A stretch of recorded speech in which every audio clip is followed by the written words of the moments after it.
En 1532, Francisco Pizarro entró en los Andes con menos de 200 hombres. Frente a él estaba Atahualpa, gobernante de un imperio que se extendía por miles de kilómetros y podía movilizar ejércitos enormes.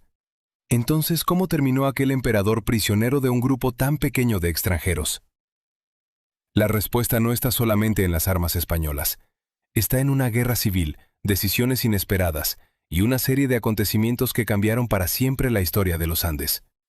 Si te gustan las historias que van más allá de lo que normalmente nos cuentan, suscríbete a nuestro canal. Comencemos.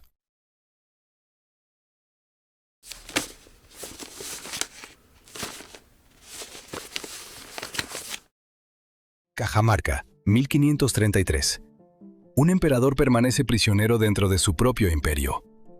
Sus captores son apenas un pequeño grupo de extranjeros llegados del otro lado del océano. Atahualpa gobierna un territorio inmenso. Tiene ejércitos, generales, mensajeros capaces de llevar órdenes a cientos de kilómetros, y, sin embargo, está encerrado. Entonces hace una propuesta extraordinaria. A cambio de su libertad, llenará una habitación con oro hasta donde alcance su mano, y otras 2 con plata. La riqueza comienza a llegar desde diferentes partes del Tahuantinsuyo. Objetos ceremoniales, adornos, vasijas, piezas trabajadas durante generaciones. Muchas serán fundidas para convertirlas en metal fácilmente repartible. El rescate se paga, pero Atahualpa no recupera la libertad. Lo juzgan, lo condenan y finalmente lo ejecutan. Pero para comprender cómo uno de los hombres más poderosos de América terminó prisionero de Francisco Pizarro, tenemos que responder preguntas mucho más difíciles. ¿Cómo pudo un grupo tan pequeño capturar al gobernante de un imperio de millones de habitantes? ¿Por qué Atahualpa llegó a Cajamarca sin destruir primero a aquellos extranjeros? ¿Realmente pensaban los españoles liberarlo después de recibir el rescate? Y existe otra coincidencia extraordinaria. Cuando Pizarro apareció, Atahualpa acababa de ganar una guerra, no contra España, contra su propio hermano. La victoria que debía convertirlo en dueño absoluto del Tahuantinsuyo ocurrió prácticamente al mismo tiempo que llegaban los hombres que cambiarían para siempre su mundo. Esta no es solamente la historia de la caída de un emperador. Es la historia de 2 crisis que se encontraron en el peor momento posible. Una guerra dentro del imperio inca y una conquista que acababa de llegar desde el otro lado del océano. Los españoles no llegaron a un territorio sin organización. Llegaron al Tahuantinsuyo. El estado inca se extendía a lo largo de miles de kilómetros por los Andes y conectaba territorios que hoy forman parte de Perú, Ecuador, Bolivia, Chile, Argentina y Colombia. Cusco era su centro político y ceremonial. Una enorme red de caminos permitía mover ejércitos, funcionarios, productos y mensajes. Los chasquis, corredores entrenados, transportaban información mediante sistemas de relevos. El poder no dependía solamente de las armas. Dependía también de alianzas, obligaciones laborales, redistribución de recursos y de una compleja relación entre el gobernante y las comunidades incorporadas al imperio. Los textiles, por ejemplo, no eran simples prendas. Las telas finamente trabajadas podían representar rango, recompensa, alianza y autoridad. Y tampoco debemos imaginar el Tahuantinsuyo como una nación moderna. Era un imperio. Había conquistado pueblos que mantenían identidades propias. Algunos aceptaban el dominio inca, otros lo soportaban, y algunos esperaban una oportunidad para rebelarse. Ese detalle tendría consecuencias enormes cuando aparecieron los españoles. Porque Pizarro no conquistaría los Andes solamente con españoles, también aprovecharía divisiones políticas que ya existían dentro del imperio. Atahualpa nació dentro de esa estructura de poder, pero incluso su lugar y fecha exactos de nacimiento siguen siendo discutidos. Las fuentes posteriores no coinciden plenamente. Lo que sí sabemos es quién era su padre, Huayna Cápac, uno de los gobernantes más importantes de la historia inca, y bajo su gobierno, el imperio alcanzó una extensión extraordinaria. Pero Huayna Cápac también dejaría detrás un problema que destruiría la unidad política justo antes de la llegada española: la sucesión. En la monarquía inca, la sucesión no funcionaba exactamente como la primogenitura europea. No bastaba necesariamente con ser el hijo mayor. El gobernante debía contar con legitimidad, apoyo político y capacidad para imponerse entre distintos sectores de la élite. Huayna Cápac tenía varios hijos que podían aspirar al poder. Entre ellos estaban Huáscar y Atahualpa. Pero antes de que pudiera resolverse la sucesión con normalidad, ocurrió algo que los incas todavía no comprendían completamente. Una enfermedad avanzó por los Andes. Los europeos la habían introducido en América y podía viajar de comunidad en comunidad, incluso antes de que sus portadores españoles llegaran personalmente a determinados lugares. Probablemente se trataba de viruela, aunque las fuentes coloniales no permiten diagnosticar cada epidemia con absoluta certeza. Huayna Cápac murió. También murió Ninankuyuchi, uno de los posibles sucesores. El imperio quedó atrapado en una crisis. Huáscar tenía su centro de poder en Cusco. Atahualpa había pasado años en las campañas del norte y contaba con el respaldo de comandantes experimentados. Al principio, la rivalidad no significó necesariamente una guerra inmediata, pero la tensión aumentó. Las acusaciones crecieron, los emisarios fueron humillados, y finalmente la disputa por la sucesión se convirtió en guerra civil. Los ejércitos de Atahualpa avanzaron hacia el sur. Después de una lucha brutal, sus generales derrotaron a las fuerzas de Huáscar. El propio Huáscar fue capturado. Atahualpa había ganado, pero no estaba en Cusco celebrando. Se encontraba cerca de Cajamarca, y mientras sus hombres consolidaban su victoria, un grupo de extranjeros avanzaba hacia él. Francisco Pizarro no apareció de repente en los Andes. Los españoles habían explorado anteriormente la costa del Pacífico sudamericano. Pizarro había realizado expediciones difíciles y costosas antes de regresar con autorización de la corona para conquistar nuevos territorios. España tenía además un precedente reciente. En 1521, Hernán Cortés y sus aliados indígenas habían derrotado al Imperio Mexica en México. 11 años después, Pizarro entraba en el territorio inca. Pero Atahualpa no tenía razones para entender todavía qué significaba aquello. Para él, aquellos extranjeros eran un grupo pequeño, extraño, armado de una manera diferente, con animales enormes que los habitantes de los Andes nunca habían visto, caballos. El emperador tenía detrás un aparato político y militar incomparablemente mayor. ¿Por qué temer a menos de 200 hombres? Ese cálculo parece absurdo cuando conocemos lo que ocurrió después, pero debemos verlo desde 1532. Atahualpa no conocía la historia futura. No sabía que aquellos hombres no eran simples visitantes. No sabía hasta dónde llegaban sus ambiciones.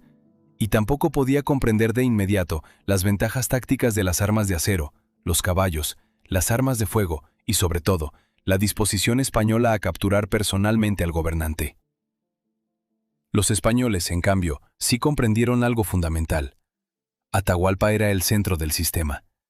Si conseguían capturarlo, podían intentar gobernar a través de él. 16 de noviembre de 1532. Atahualpa entró en Cajamarca. Los españoles se habían ocultado alrededor de la plaza. El encuentro comenzó con palabras. El fraile Vicente de Valverde se acercó al Inca acompañado de un intérprete. En algún momento del intercambio apareció un libro religioso. Las versiones sobre exactamente qué ocurrió con ese libro varían entre los cronistas. Algunos relatos afirman que Atahualpa lo examinó y después lo arrojó o dejó caer. Lo importante es comprender el contexto. Los españoles actuaban dentro de una lógica que pretendía presentar su conquista como jurídicamente y religiosamente legítima. Una de las herramientas utilizadas era el llamado requerimiento, una declaración que exigía reconocer la autoridad cristiana y la soberanía de la corona española. Para quien no compartía aquellas ideas, el documento podía resultar incomprensible. Entonces comenzó el ataque. Caballos, acero, arcabuces, artillería, pánico. Los acompañantes de Atahualpa quedaron atrapados en el caos. Pizarro y sus hombres se dirigieron hacia el lugar más importante de todos, la litera imperial. Atahualpa fue capturado vivo. El emperador que acababa de derrotar a Huáscar era ahora prisionero de un grupo de hombres que apenas había comenzado a conocer. Atahualpa comprendió rápidamente algo sobre sus captores. El oro les importaba. Mucho. Entonces ofreció su rescate. Una habitación sería llenada con objetos de oro hasta una altura determinada por su alcance. Otras habitaciones recibirían plata. La orden salió de Cajamarca, y los metales comenzaron a llegar. Pero aquí debemos evitar una interpretación moderna. Para los incas, el oro y la plata tenían enorme valor simbólico, ceremonial y político. No funcionaban exactamente como una moneda equivalente al sistema europeo. Muchos de los objetos llevados a Cajamarca eran obras elaboradas. Los españoles los fundieron. Para ellos, la forma artística importaba menos que el peso del metal. El rescate se convirtió en una cantidad extraordinaria de riqueza transportable. Atahualpa cumplía su parte, pero mientras el tesoro llegaba, él seguía preso. Y existía además otro problema. Huáscar todavía estaba vivo, un emperador cautivo de los españoles, su hermano derrotado cautivo de sus propios partidarios. Dos centros posibles de legitimidad. Poco después, Huáscar fue asesinado por orden vinculada al bando de Atahualpa. Ese hecho se convertiría más tarde en una de las acusaciones contra él. Cuando la riqueza estuvo reunida, la pregunta inevitable apareció. ¿Iban realmente a liberarlo? Atahualpa estaba encerrado. Pero no era un prisionero cualquiera. Durante meses siguieron llegando personas a verlo. Mensajes entraban y salían. Órdenes podían transmitirse. Los españoles empezaron a conocer mejor la dimensión del sistema que habían penetrado, y Atahualpa aprendía también sobre ellos. Las fuentes lo describen como inteligente y observador. Se interesó por algunas costumbres españolas, pero ninguna relación personal podía eliminar el problema esencial. Pizarro tenía a un gobernante vivo que todavía poseía, y fuera de Cajamarca había ejércitos incas. Los españoles comenzaron a temer que pudiera organizarse un ataque. Algunos informes sobre movimientos de fuerzas podían ser reales, otros podían estar exagerados. En aquella situación, el miedo se mezclaba fácilmente con la conveniencia, porque Atahualpa vivo era útil, pero también era peligroso. Y una vez repartido el rescate, su principal valor como rehén disminuía. Atahualpa fue sometido a un proceso que difícilmente puede compararse con un juicio moderno imparcial. Las acusaciones mezclaban política, religión y acciones ocurridas durante la Guerra Civil. Se le reprochó, entre otras cosas, la muerte de Huáscar y prácticas religiosas que los conquistadores consideraban idolatría. Pero existe una pregunta inevitable. ¿Cómo podía un gobernante andino defenderse adecuadamente ante jueces extranjeros, mediante intérpretes, frente a leyes y conceptos religiosos que no pertenecían a su mundo? La sentencia fue la muerte. Según las versiones tradicionales, inicialmente podía ser ejecutado mediante el fuego. Para los incas, la preservación del cuerpo tenía una profunda importancia ritual. Atahualpa aceptó el bautismo cristiano. Su ejecución cambió al garrote, una muerte por estrangulamiento mediante un dispositivo que comprimía el cuello. La fecha más aceptada es el 26 de julio de 1533, aunque existen discrepancias cronológicas en algunas fuentes. Atahualpa tenía alrededor de 30 años. El hombre que meses antes parecía destinado a gobernar el imperio completo estaba muerto. Atahualpa tuvo hijos. Y este detalle suele desaparecer cuando la historia termina con su ejecución. Algunos eran todavía niños cuando murió. Documentos coloniales permiten seguir el destino de varios de ellos. Algunos fueron bautizados y recibieron nombres cristianos. Entre los mejor documentados aparece Francisco Atahualpa, también conocido mediante variantes de Topa Atauchi, que vivió durante décadas después de la muerte de su padre y llegó a ocupar una posición reconocida dentro de la nueva sociedad colonial. Esto produce una de las contradicciones más llamativas de la conquista. El Estado que ejecutó al padre terminó concediendo rentas y reconocimiento a algunos de sus hijos. La familia de Atahualpa no desapareció aquella noche en Cajamarca. Existen estudios genealógicos sobre sus descendientes coloniales. Sin embargo, debemos ser cuidadosos con las afirmaciones modernas. Decir que una persona actual es descendiente directo de Atahualpa requiere demostrar una cadena genealógica documental completa. Las afirmaciones populares no siempre pueden verificarse. Lo que sí podemos afirmar es que hubo descendencia documentada después de su muerte. La ejecución de Atahualpa no significó que el Tahuantinsuyo desapareciera inmediatamente. Los españoles necesitaban gobernantes incas con quienes pudieran negociar o a quienes pudieran utilizar políticamente. Otros miembros de la familia real ocuparon posiciones de poder. La resistencia continuó. Manco Inca, inicialmente colaborador de los españoles, terminaría rebelándose y estableciendo un centro de resistencia en Vilcabamba. El enfrentamiento continuaría durante décadas. No sería hasta 1572, con la ejecución de Túpac Amaru I, cuando terminaría ese último estado inca independiente. Por eso Cajamarca no fue el final instantáneo de una civilización. Fue el comienzo de una transformación violenta que se desarrolló durante generaciones. La historia de Atahualpa contiene una de esas coincidencias que parecen imposibles de diseñar. Una epidemia llegada indirectamente desde el mundo europeo mata al gobernante inca antes de que Pizarro alcance el corazón del imperio. Después comienza una guerra civil. Atahualpa derrota a Huáscar, y prácticamente en el momento de su victoria, los españoles llegan. ¿Qué habría ocurrido si Huayna Cápac hubiera seguido vivo? ¿Qué habría ocurrido si el imperio no hubiese acabado de sufrir una guerra interna? No podemos saberlo.